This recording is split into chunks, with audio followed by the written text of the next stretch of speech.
Bėgimas Lietuvoje viena labiausiai populiarėjančių sporto šakų.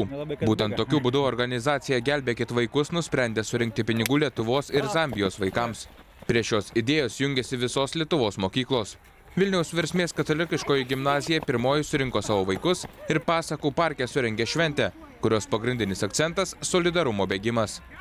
Idėja buvo tai, kad, aišku, sukurti bendruomenę ir sudalyvauti solidarumo bėgime, todėl kad tai yra ne vien tik tai bėgimas, tai nėra vien tik sportinė šventė, bet iš tikrųjų mes kiekvienas savo bėgimą įkainuojame tam tikrais pinigėliais, suradę savo sponsorius.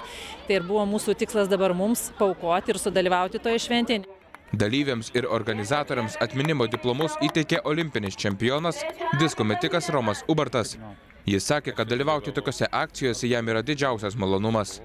Mano pareiga yra tokia, nes olimpinis čempionas, aš ir olimpiečių asociacijoje esu visur, tai ir mes turim po renginius važiuoti ir man buvo labai malonu, nes čia, sakau, prisimenu, kad jaunas buvau, kad mažas buvau, kitai vaikučiai bėga, tai čia ir pačiom norėjęs prabėgti jau. Žiūrėsim kitais metais, jeigu bus tradicijas. Buvusį sportininką maloniai nustebino toks gausus vaikų būrys.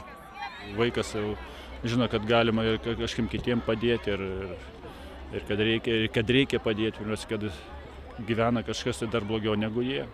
Nes aš skaitau, kad mes kartais per daug skundžiamės, nes yra kurie žmonės iš tikrųjų blogiau gyvena, kaip parodo per televizorių, kaip nuo Afrikoje, tai ten baisu. Tai vaikai, aš manau, irgi dabar jau domėsis tais dalykais ir patys, ir tas jų gerumas didės. Bėgime dalyvaus apie 280 Lietuvos mokyklų ir daugiau kaip 45 000 vaikų.